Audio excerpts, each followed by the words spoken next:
线上的家人朋友们平安，我是梦幻厨房在我家的 Vivian。最近收到朋友私讯问我，现在流行一种不滤渣的浓豆乳，到底要怎么在家自制哦？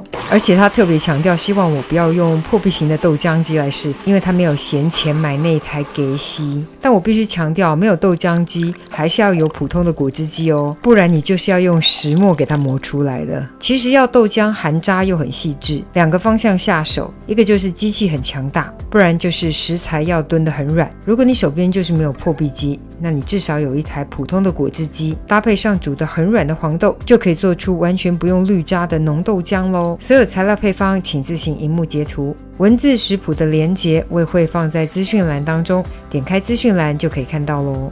首先黄豆的部分要挑选无基因改造的黄豆，这边要给大家一个新的资讯概念哦。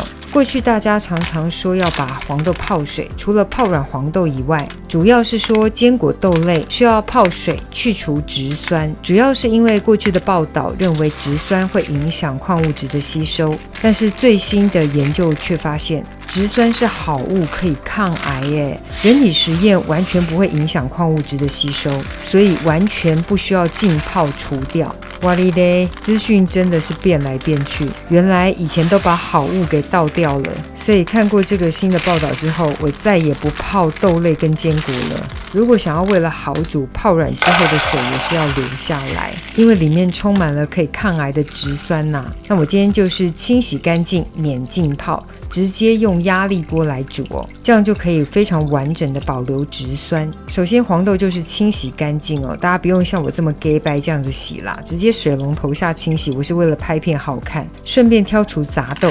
洗好的黄豆直接放入压力锅当中，我用的是 WMF Fusion Tech 系列的快锅，你可以用其他品牌或者是用电子式的压力锅都可以，直接开中大火，我们把这个黄豆煮到大滚。因为不同压力锅的品牌煮的方式跟时间都多少有不一样哦，而且压力磅数也都不一样，所以我煮的时间呢仅供参考哦。大滚之后呢，我们就锁上压力锅，设定最高压，我设定压力2。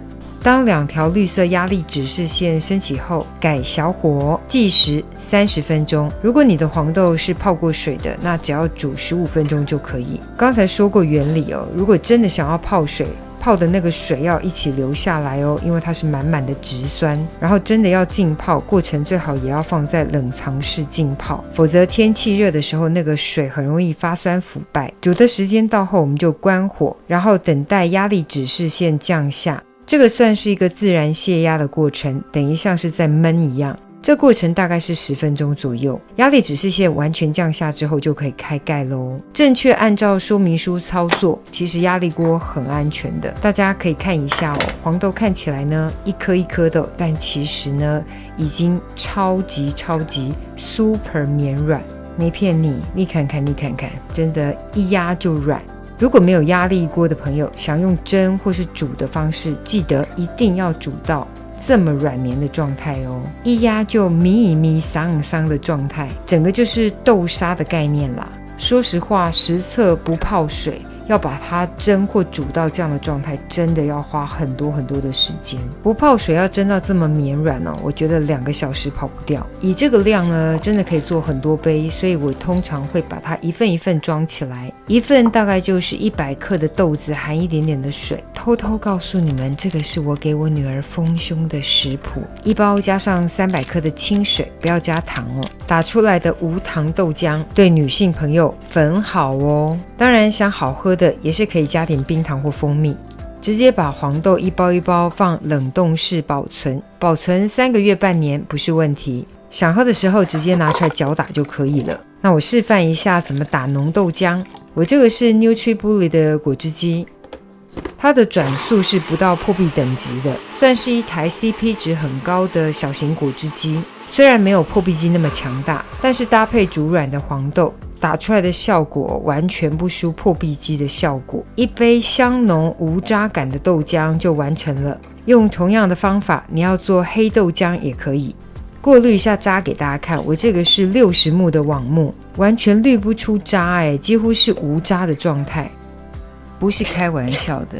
又浓又香又无渣感的浓豆浆，真的香浓好喝。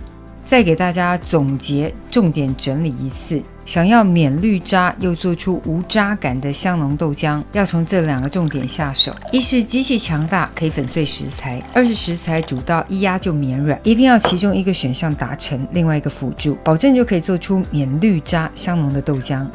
大推加上银耳莲子的吃法，这个是古代皇后养颜美容的圣品哦。免滤渣香浓好喝的豆浆，等你交作业咯。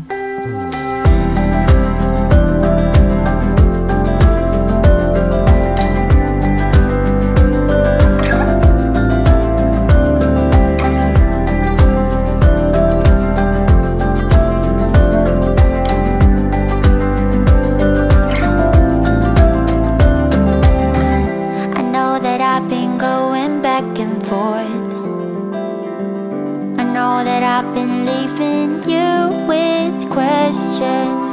I know I should, but I don't wanna fall. I know with you I have to learn my lessons. You go up when I go down. You see clear when I go blind. When I fall hard, you turn me around.